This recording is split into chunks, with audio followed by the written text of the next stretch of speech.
Namaste. Welcome to the Shaman and the Mermaid, and here we are at midsummer. I don't know if it's a midsummer's night dream, but we are going to delve into, it could be a midsummer night nightmare or ride, hopefully not. We're going dream. This is for July 4th all the way through July 20th, and this is covering the last eclipse of the summertime. Not the last eclipse of the year, but the last eclipse of 3 that have happened here. And that will be on Independence Day for the United States of America, July 4th, which is also the United States' birthday. The United States is a Cancer, very emotional, very repressed in emotions. And it's a Capricorn full moon, and this will be a penumbral eclipse, which means partial. And you will be able to see it in Denver. Thank you to my friend and student Eileen for helping correct me on this. I was misreading my dates and times. So if you're wondering when and where to look, you look towards the east, the eastern horizon, and the moon will be about 25 degrees above the horizon line when the eclipse will be at its fullest, which will be at 10:30 p.m. It'll start around 9 p.m., 10:30 p.m. The upper third of the moon will be gray, maybe have a little orange or red in it, and by midnight it should be clear again. And there is definite spiritual, astrological significance to all that. We'll delve into it in a moment, but let's have some words from our mantra. Well, right now I feel there's a lot of potential for supercharged energy, particularly on that lunar eclipse. So to balance that aggression, Mars, warrior energy, which you could say is passion. There's a quote by Maya Angelou that we're going to borrow for our mantra this time. And she said, seek patience and, She said, seek patience and passion in equal amounts. Patience alone will not build the temple. Passion alone will not destroy its walls. It takes both. So seek patience and passion in equal amounts, particularly at this time, balancing that. In the yoga tradition, there's a word called sattva, or in some parts of India, the W is a V, is sattva. And it's the balanced place between rajas and tamas. These are 3 gunas, or energies, or dispositions of our constitution.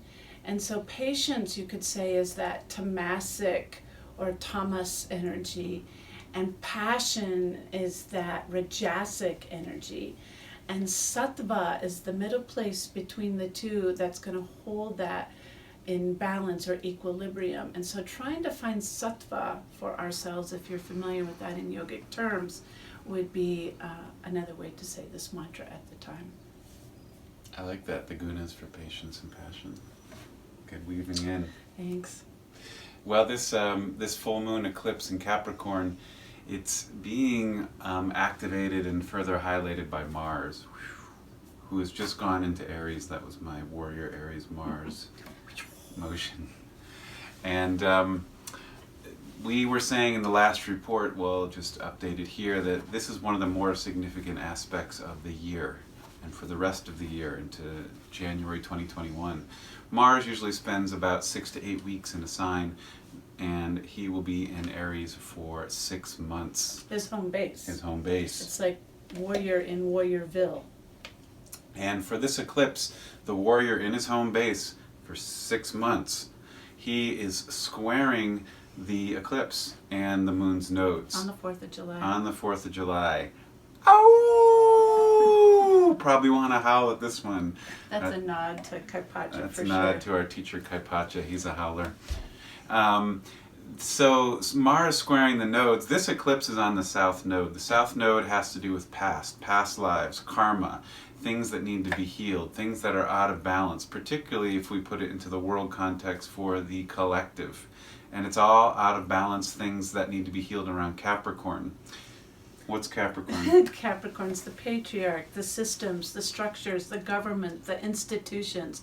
So this eclipse is clipping those words I just said. It's looking to chop those things that are as he said, the South Node, past energies that no longer serve.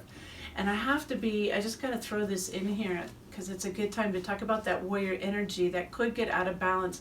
Hence the reason we have this mantra of seek patience and passion in equal amounts, because on the 4th of July and the day before, the 3rd, which this report will come out, just after the 3rd, President Trump is going to go to South Dakota, to Mount Rushmore, to do his thing. And for, I don't know, quite a few years now, they have banned fireworks, any pyrogenics off the top of Mount Rushmore for quite a few years, because it's a mountain with trees around. Even though it's on a big piece of granite, there's forest around, and this is sacred land. This is the Lakota Sioux's land, and it's not been treated as such, obviously. And they've even requested that President Trump do not come to Mount Rushmore and honor that and respect that this is their land that they're asking him to not enter on. And he basically waved it off. He waved off the no fireworks, signed into effect that they could have fireworks off the top of that. And so because of this lack of respect and complete disregard for some of these indigenous rules and laws that have been put in place long ago, the Ogallala Sioux and some of the other tribes from that region are marching towards Mount Rushmore on the 3rd and the 4th to kind of their intention is to peacefully protest President Trump making his visit and letting up the fireworks go off. And I have a little bit of concern because the lunar eclipse is powerful and potent, and with Mars squaring that south node and north node energy, particularly the south node, and the moon, the full moon, which makes us all cray anyway, the full moon in Capricorn, I think there could be some fireworks in and of itself separate from what's being let off on top of Mount Rushmore. And I just hope that there is a balance. And just as another little sidebar, if I'm right, and correct me if I'm wrong, Trump was born on an eclipse. Pretty much. Yeah, so it's like in his blood to want some clipping and cutting to happen. And he's pretty contentious sometimes with his words that could incite people. And I don't know that he's always balancing patience and passion in equal amounts. So that's a macrocosm example of what we can be looking for in our own lives. On the microcosm, like where are we being stubborn or resistant or pushing in with our power and our will, our Mars energy, especially on things that we haven't reconciled from the past, things that do need to be reconciled. We need to reconcile with Native Americans over that land piece. That's something that has not been settled, and they're still discontented about it, and in my opinion, rightfully so. So, like, on that level, where are you in your life with things that need to be reconciled, fixed, amended, forgiven, and let that be maybe some of the focus for the 4th of July on this particular lunar eclipse, is clipping and cutting some of our own stubborn, bullheaded, Aries is the ram. Mars, the sign of Aries, Mars, Aries, that's that ram hard-headedness. And where can we maybe not ram so hard and soften a little bit and look to the north node, which that's where we want to evolve to. On the opposite side of the eclipse, the north node is in Cancer, which is that emotional sensitivity, leaning into how we feel about things, cultivating a sense of home and nurturing our inner child. That would be a better way to serve on this, using our warrior energy, because Mars is squaring both ways. It's squaring to that Capricorn and it's squaring to that Cancer. So maybe if we're sitting at the crossroads of where to put our fight, fight for your inner child to feel its sensitivities and inner emotions. Fight for understanding who you are in the depths of your soul, in the shadows of your cave of self, and heal. Use this as self-healing time, as opposed to that outward, aggressive, tenacious fight that we might see up there in the Black Hills. Sounds good. I want to say something about the United States here. Everything that Katrina said is an example of what is going on for the United States of America. Why do I say that? Well, you can look at a country just like a person and pull up a birth chart. The United States birth chart is July 4th, 1776. And that means we were a Cancer sun. And when the United States was born, the planet Pluto was in Capricorn. And this doesn't happen to human beings typically, at least in our age. Not unless you live to be a ripe old age at 284. Or 248. 48. And that is when Pluto returns back to where it was when the country was born. And it's actually happening exactly in the year 2022. But for a 248-year cycle, we are at the last thread of that. And we're in what we would call the dark moon or dark planet phase. And what does that mean? Well, Pluto for the United States and for you, if you're looking at your own birth chart, is what the soul or what the collective soul intended to do on this planet. And the United States collective soul came in with healing needing to happen around Capricorn energy. And in the United States Declaration of Independence, it's promising freedom and equality for all people. And in 1776, women couldn't vote. We had slaves. The Native Americans were being oppressed. People of transgender, lesbian, that it wasn't even on the forefront, but that was definitely not permitted in the country. And yet its birth chart and its declaration when it was born is we will say that all of these people are free and equal. And if that's not true, when Pluto comes back around, it is karma saying, have you done what you promised? And if not, it is now time to bring it to court for the world, for the collective. And so if you're wondering why in 2020 are Black Lives Matters coming up, why in 2020 is Mount Rushmore becoming a thing, why in 2020 is the We Too movement still out there, why in 2020 ... are all these things that you may have thought were we're sort of over them coming up because we haven't healed them. And for the United States in particular, it's a karmic thread being pulled to the surface right now. And this eclipse in Capricorn is crossing in that whole energy where the United States is supposed to be healing according to its birth chart.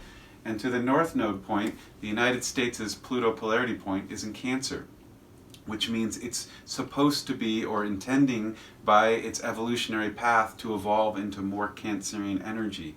Matriarchal, Mother Earth, intuitive, caring, inclusion, acceptance, healing.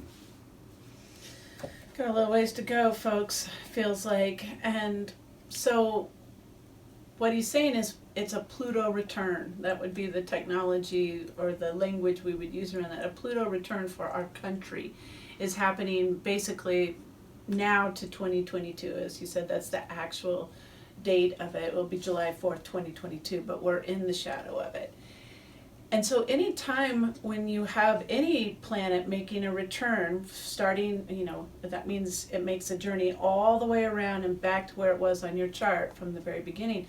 When you're 29, you have your Saturn return. When you're 50, you have your Chiron return, etc. It's when it returns back, it essentially holds a mirror up to you and says, as Michael said, have you done these things?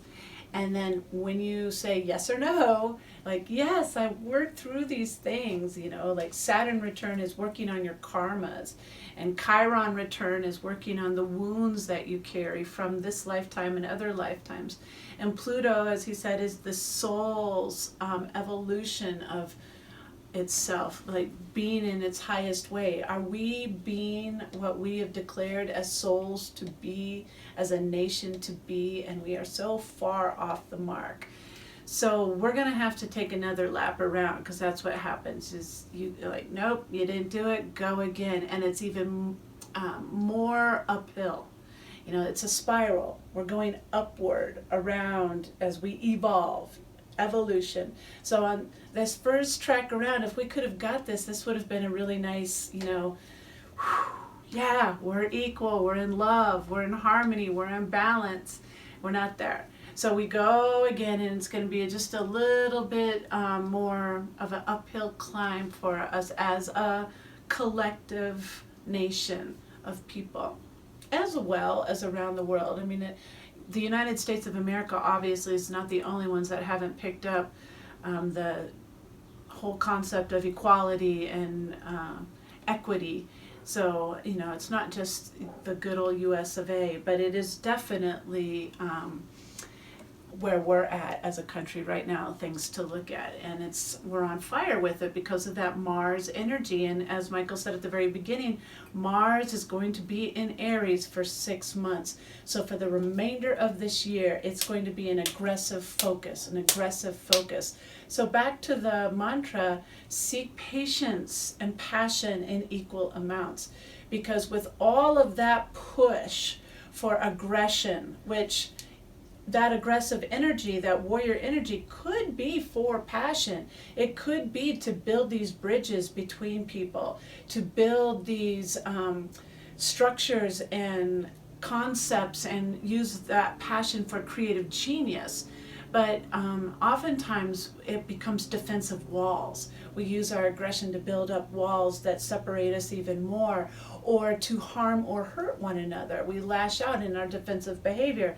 We want to take each other down, and we're seeing it everywhere. And the more defensive we get, the more tense energy is in the ether, the more fear is bred. And right now there's a huge need for de-escalating that amount of fear that is in our collective breath. Every inhale we're taking, we can feel that fear, even coming through the mask. The droplets of fear are absolutely coming through those masks, 100%. Okay, I'm going to, anything else on that? No. Okay, but we could talk about that part of the report forever, because it's really what's going on all of 2019, 2020, 21, 22. And we have to balance passion with patience in equal amounts. So we'll talk about some of the other things cruising on.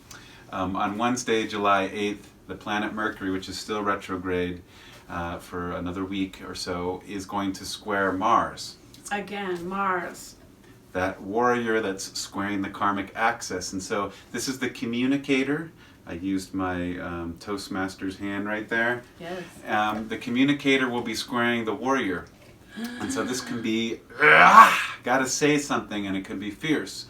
The one thing I'll say that is supportive to Mars right now, that makes me have some optimism that we didn't talk about, is Mars is in a long-term sextile, which is a harmonious aspect, we don't talk about him a lot, with Saturn. And that is helping the warrior talk to the elder wisdom. Saturn can be the teacher, the one who has much experience and holds things in and says, caution, slow down, reflect before speaking. And so while this could be an explosive square, because squares always bring up tension, it could also be an evolution. Squares invite an evolutionary energy, but they're difficult. We have to rise above the old energy of the situation. It's like the Einstein quote, you can't solve the situation from the same frequency it was created at. And so hopefully Saturn can lift Mars and Mercury to say if there's tension and hard things to be spoken about, they can be delivered in a way that's wise. It's kind of like having Gandalf or Merlin over your shoulder to help you with your wisdom pieces. When you want to just go punch something, they're like, maybe let's think about that a little bit. Okay, so that's a big one also. July 8th, that square with your mouthpiece and your warrior. And then we go into Chiron. Chiron, as I mentioned earlier, is our wounds, our wounded healer. So the things that have caused us some deep-seated pain in our life, and we've been working on healing it that planet goes retrograde. It's a dwarf planet. It goes retrograde on July 11th. In Aries. In Aries, in the sign of the warrior. So, and we could just jump to Eris too. Remember, we keep talking about this kind of female version of Aries. It's Aries' sister Eris, and she's something. And she's going retrograde clear at the end of this report on July 20th. But I bring them both up. Chiron, because she's in Aries too. Eris is in Aries, and she's going retrograde. Chiron is in Aries, and Chiron's going retrograde. And then Mars is in Aries. Not quite yet retrograde, but... So's Lilith, by the way. Yeah, another one. Oh my gosh. So Chiron and Eris both going retrograde in the sign of Aries is like taking, it's, in one sense it can be helpful for us to have that patience around our aggression because that retrograde kind of slows our roll. But it's also a little bit like a slow look, that microscopic look into some of those wounds, and you're revisiting some of this work that you've done. So, you know, those of you who have done a lot of shadow work, or you're working with your therapist, or any way that you are trying to heal yourself, and you're feeling kind of, you know, leg up on some of this stuff, and you've made progress. Chiron retrograde can be like you've taken 2 steps forward and then there's 1 step back, because it's saying, wait, let's go back and look at that one thing one more time, because I think maybe we forgot some issues, and there's still some issues in the tissues that we need to suss out. So there could be a little bit of, that's painful. That's never an easy task to look at our wounds. And sometimes our wounds are our own doing. So then there's that sense of responsibility around it too. And sometimes our wounds are placed upon us from others. And so then that brings up some feelings of resentment all over again, which charges that warrior defensiveness. And so just have caution around Chiron retrograde, to let it be a chance to really remember and reflect some of these wounds, but not rehash them or revive them, that they can stay in that healed place without having to drudge up the pain of it. It's just more of an honoring, like we would do on Memorial Day or Veterans Day or something, giving homage and respect to those wounds.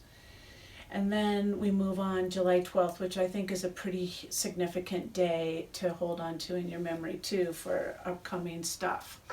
I want to speak to this one. We have Mercury going direct, which will again feel pretty obvious to those of you that have been experiencing the retrograde. Not all of us experience Mercury retrograde the same, but Mercury is most felt by many people because it's the fastest moving planet. It affects communication, travel, thinking, learning, technology, transportation. All the things that we want to move quickly. And so Mercury will go direct that day in the sign of Cancer, so close to the Sun. And that same day, the Sun will be trining Neptune. That's a really nice, sweet thing, I think. Mm-hmm. And it's a half moon. This half moon you'll see at sunrise, the moon will be overhead and heading towards the west. And that's a half moon in Aries. So this whole day, I think, has lots of positivity or uplift, or at least some clarity. Sun trine Neptune is your heart trining your spiritual self and love. And the trine brings clarity and easy flow to things. Neptune has been a player through a lot of this COVID crisis and things, of bringing in confusion and around what's going on with the government, with the police, not sure, masks, no masks. What is the truth about this? And when you have a trine, it brings about stability to things. And that Mercury direct can help clear up that confusion, because it's the information seeker. It's much like, it's home in Gemini, it's home in Virgo. They like to know facts, and they like to get to the point of it. They like to get information. So Mercury going direct takes that information that we've been kind of retrograding over and pulling that information up for ourselves to know what's truth. And then Sun and Neptune, it's like our outward expression of ourself can harmonize with our spiritual aptitude, and really say, Mercury direct is being able to express and speak clearly and concisely and effectively about what we believe to be a truth. It's also, to me, a huge dose of trust. The Sun and Neptune trining is a big boost to trusting yourself, because the Sun's home in Leo. That's the courageous lion, and so it has lioness energy, and it's getting this boost of spirituality, and it's like confidence and trusting yourself. So I think there's a little bit of that could show up on the 12th, and that's good, because then we go into the next big aspects on July 14th, which I think could then, we need that sense of confidence and trust in our spiritual practice, the enhancement of our faith, renewing our faith, because there's some oppositions coming up. Mm-hmm. The Sun, starting on July 14th, is going to be opposing all the big dogs in Capricorn, Jupiter, and then on the 15th it'll be Pluto, and then on the 20th it'll be Saturn.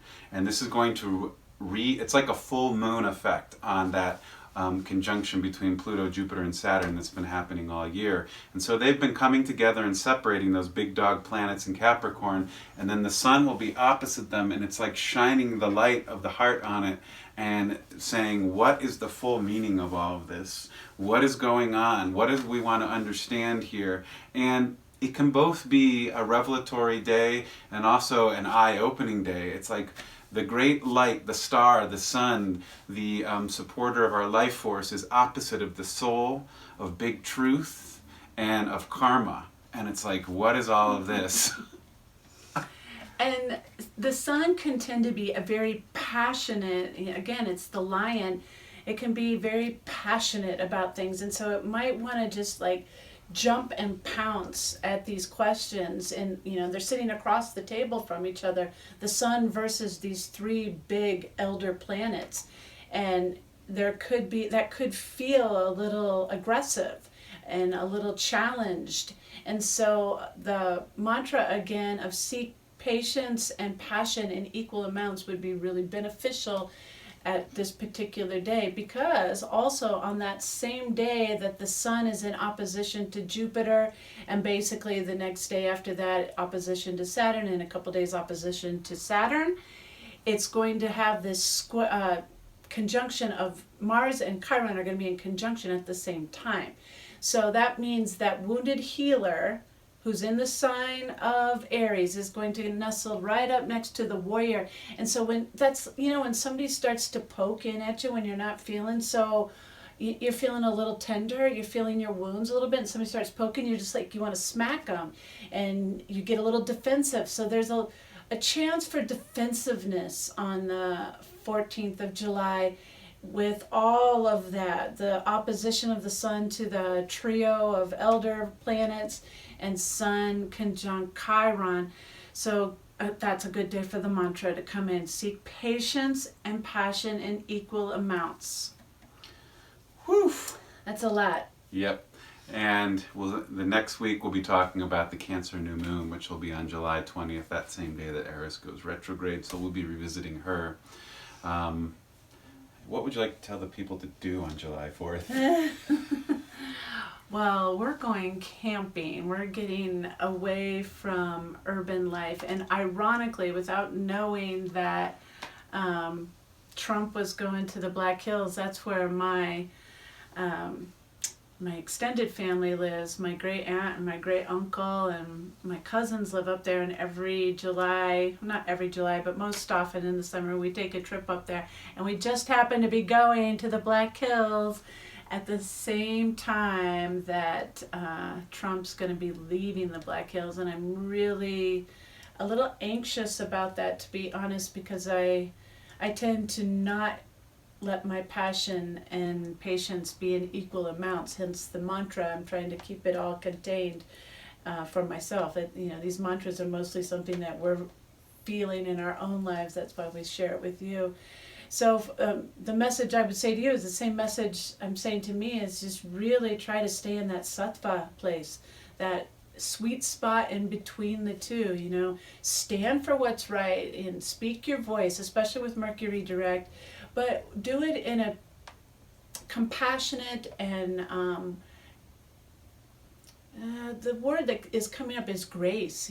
We can have grace when we do these things. We don't have to be belligerent, and we don't have to be defiant, and we don't have to be jerk faces. And so I would say if you find yourself in any of these positions, to pull on that grace side of it, or patience in your words, but best to just kind of avoid conflict, because its potential is strong right now. I hope. All right.